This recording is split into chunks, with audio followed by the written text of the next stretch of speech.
Hello and welcome to the first episode of the Feathery Treasury Show. I'm your host Aaron, and I am joined by my co-host Alex. How are you doing today, Alex? I'm doing great, thanks. How are you doing, Aaron? Not too bad. It's a Sunday. Always enjoying those. As this is our very first episode, let's start off by introducing ourselves to the folks at home. Let's tell them a little bit about our birding background and how we got into the hobby. You want to go first there, Alex? Yeah, I can go for it. So I'm still relatively new to bird watching. I'd say it's been about 18 months at this point. I'd say my wife, Vanna, she originally got me into it. She worked in wildlife rehabilitation medicine, and she's really enthusiastic about identifying and sighting bird species whenever we go for walks.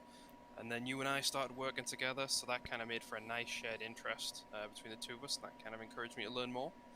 And I'm not good at walking without a purpose, so bird watching's a real easy way for me to leave the house and get some exercise without just trying to find a way to leave. I feel that. Alright, so for me, growing up, I spent a lot of time outside back in Ohio. However, like when I was really young, bugs were the thing that I really liked. It was just all about bugs. And then I was in 4-H a lot of the time growing up, and I took a project of birding when I was about 10 years old. So that year, my parents got me an ID book, got me my first set of binoculars, and spent most of that summer taking little day trips out to different areas, birding. Did one session of bird banding as a kid. I thought that was really cool. I was hooked from there. And then it's come and gone over the years. Sometimes, some years I've been really into it, other years I wasn't. But last year I grabbed myself a pretty nice camera, got a zoom lens on it, and being able to get out and take pictures and document what I was seeing, it's kind of refueled the passion for the hobby. Yeah, I've got to say your camera is nice. Haven't seen the pictures you've taken. I have a good pair of binoculars, but whenever I've got to ID it in the moment because my phone is not going to be able to take a picture good enough to check it out later. I've enjoyed having it. It's definitely nothing compared to the setup that some people have, but it's done all right for me. That's all you need. All right, so introductions are over. Let's get on into the episode then. We're going to start off with what we've seen lately. I'll go first this time. Yesterday, I was driving up to do a little bird banding. We'll get to that later. And I drove past the lake. I'm not sure which lake here. There's lots of them. We're both out of the Twin Cities area. And there's a couple dozen white pelicans just hanging out in the lake doing a little fishing. So that was always neat to see. And then last night, I was taking the dog out for a short walk. And there's a pond back behind our place.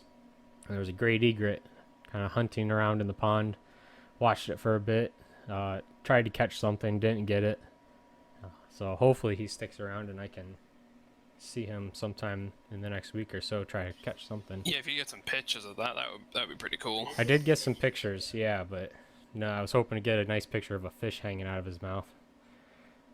And then this morning we went over to Pike Island over in Fort Snelling State Park and took a little walk around the island. Saw a couple things. Lots of song sparrows were out. There was one hairy woodpecker was flying around. Bald eagle flew past, but then the highlight of the day, I think, was an indigo bunting. Was just sitting right above the trail. Wasn't too high up in the tree like they normally are. Nice. Yeah, I've not seen an indigo bunting. They're pretty. They're very pretty. Yeah. From my point, as Aaron alluded, we are in Twin Cities, Minnesota. There are a lot of lakes and a lot of ponds. They're not lying about that. Near where I am, I'm pretty lucky that there's quite a few different ponds of different sizes, and some lakes. So even on a short walk, the streets here, I can see a lot. The best spot is actually an unnamed lake, which again, sort of surprised when they haven't named it because it's big enough to be popular, especially among migratory birds, especially waterfowl. Otherwise, this summer I've seen cormorants, egrets, there's been great blue herons there, and we did see 6 juvie turkey vultures flying overhead. Oh, nice. Yeah, but with the weather being humid, another fun thing about living in Minnesota, I haven't got out as much as I'd like, but this fall I'm hoping to do my routes around their neighborhoods and share my sightings with you guys. Yeah, I'm definitely anticipating the nice fall weather, the fall migration. It's going to be a nice break from the hot, sticky Minnesota summer. It's been nasty, and I feel like Yeah. it's hard to see birds too, because even the ones sticking around, it's mainly been geese and Short turkeys. summer, but it's a hot one. Yep. All right. Let's go on to the topic of the episode. So we were talking before recording. We decided every week, or not every week, every episode, we'll be doing a topic of the episode. This is just going to cover one topic or aspect of birding. Some are probably going to be very specific. Some will be general. We're just going to play it by ear, see kind of what we're feeling about talking.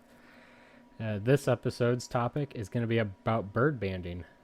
Like I alluded earlier, I went to watch some bird banding yesterday morning.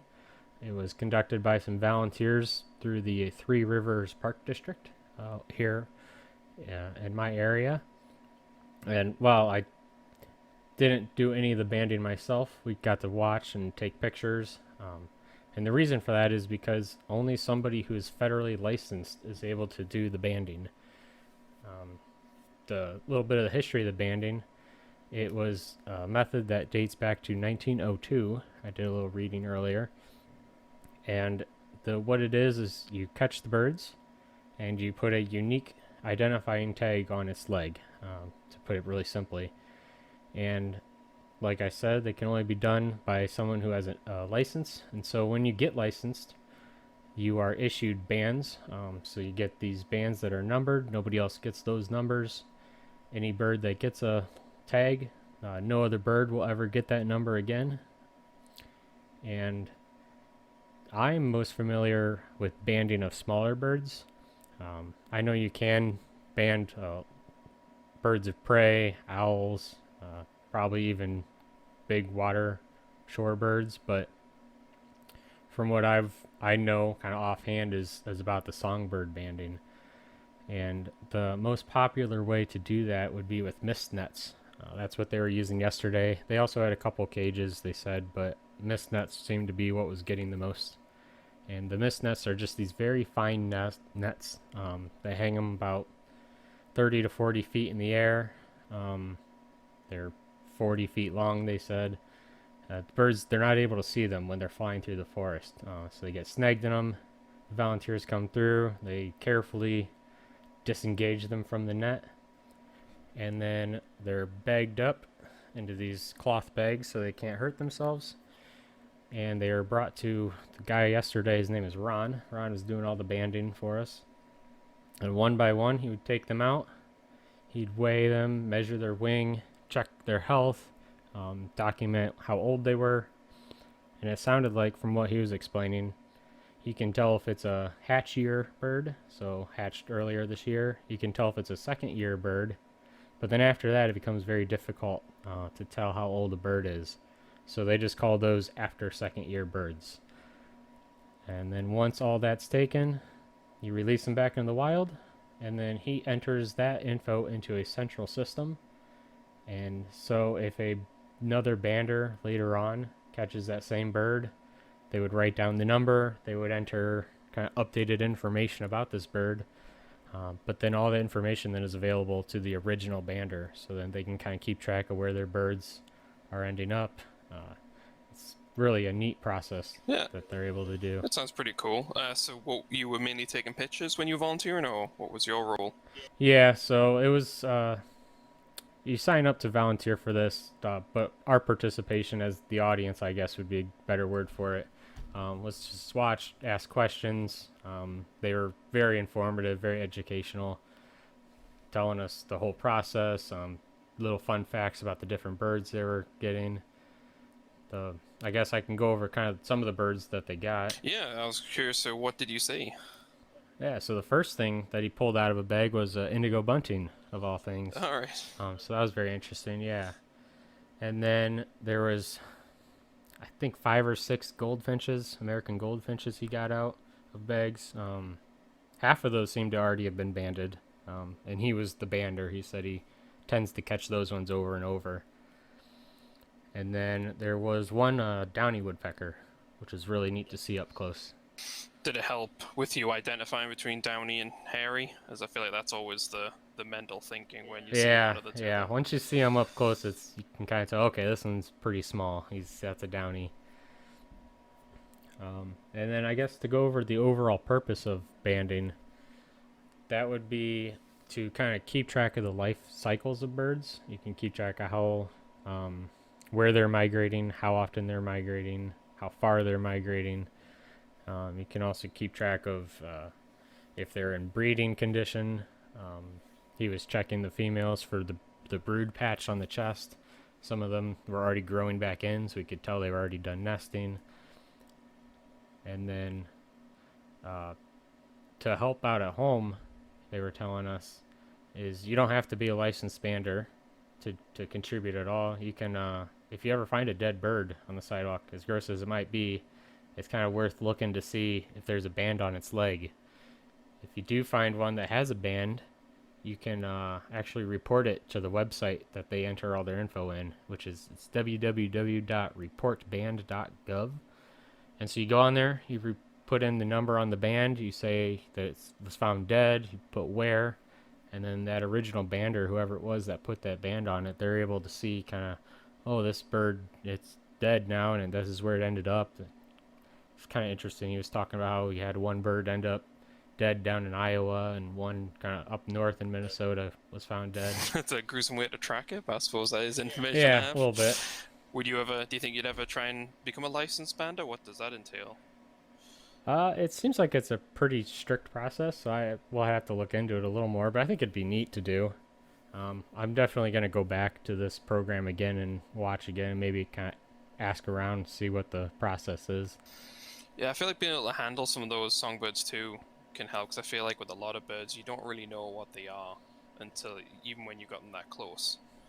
Exactly. Especially Yeah. different swallow, the warblers and swallows, or wrens. It's just you don't really know what it is until you can ID it up close. So, pretty cool. Right.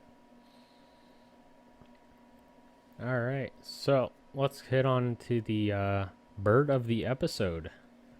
We decided for the bird of the episode to start, we're just going to go through the different state birds. And seeing as we're both living in Minnesota, the bird of Minnesota is the common loon. You saying any common loons before, Alex? Yeah, it's funny enough when I mentioned that lake in my earlier message, we did have a nesting pair of loons there last year. And if you went for a walk in the evening, there was times where we could hear them calling each other. And if you haven't heard a loon call, it's a very haunting noise, and it's really pretty. I know some people don't like it, but I'd say I enjoy it. And then the last month or so, we did see a loon again on that lake. So we're hoping that maybe they'll nest again, and maybe we'll have to get you here so you can get some pictures, because they were just too far away. Yeah, I never did get over there. Yeah, they were a little bit too far away to see with the binoculars, but a closer zoom lens, and I think we'll be able to see the babies quite nicely, because it's a little island in the middle of this lake. It's the only bit of mud that's there, and they were sitting there and then kind of swimming around it. So it's a good it's a good spot for potentially for us to see some loons again. Yeah, so funnily enough, my first loon I ever saw was this past February down in Florida. I didn't even see one in Minnesota first. That's right. But since then, I have seen a loon. I saw one back, I think, late May, I saw one. Here on the Minnesota State website, they got a little kind of fun facts about it.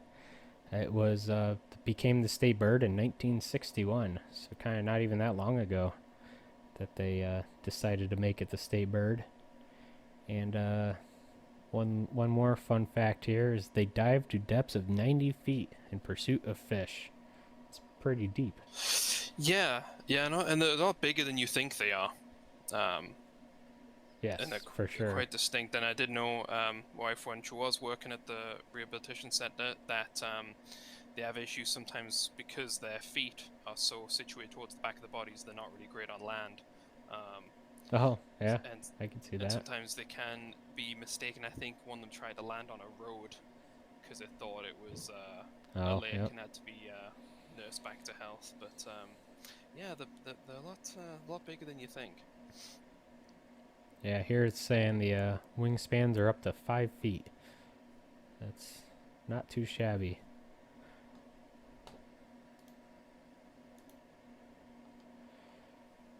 Alright, well, I think that's going to do it for us today.